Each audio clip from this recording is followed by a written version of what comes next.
Raportuesi i Parlamentit Evropian për Maqedoninë, deputeti Richard Howitt, i cili po qëndron në Shkup, thotë se beson në një arritje kompromisi për zgjidhjen e problemit të emrit të Maqedonisë, që do t'ja lehtësonte edhe rrugën këtij vendi drejt integrimeve evropiane.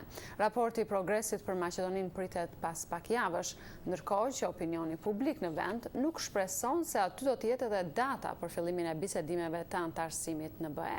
Nga Shkupi njofton Isak Ramadani.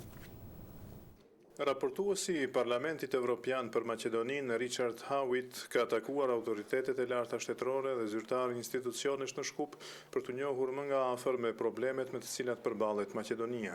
Ai foli për herë të parë për mjetet e informimit, megjithse nuk deshi të theksoj pikat e dobta të Maqedonisë, por se këtë do ta bëj kur të vijë koha, siç tha, gjatë përpilimit të raportit të progresit që pritet të dalë brenda pak javësh.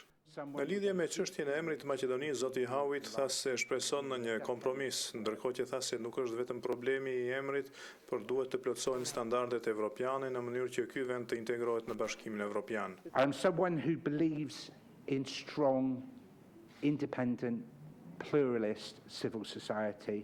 Raportuesi Howitt tha se beson tek shoqëria e fortë civile, tek aplikimi i të drejtave të njerëzit në luftën kundër paragjykimeve dhe diskriminimit dhe se këto përbëjnë temat kryesore të punës së tij. Në lidhje me lirinë e shprehjes dhe të medias, ai citoi komisionerin Stefan Füle para pak javësh në Shkup se ajo paraqet shtyllë kryesore për shoqërinë evropiane, ndërsa bëri me dije se Parlamenti Evropian ndjek me vëmendje këtë çështje.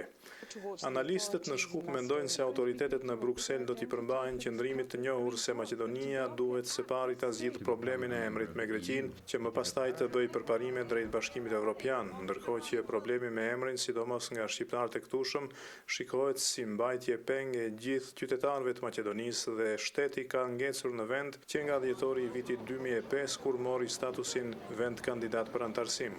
Nuk ka rëndësi nëse raporti është pozitiv, por nuk ka një datë për fillimin e bisedimeve për antarësim, thonë njohësit e rrethana politike. Ekspertët e ekonomisë madje krahasojnë shkallën e investimeve me vendet e rajonit ku Maqedonia përsëri mbetet prapa edhe atë për shkak të mbetjes jashtë antarësimit në NATO dhe ende larg Bashkimit Evropian. Për Zërin e Amerikës nga Shkupi, Isak Ramadani.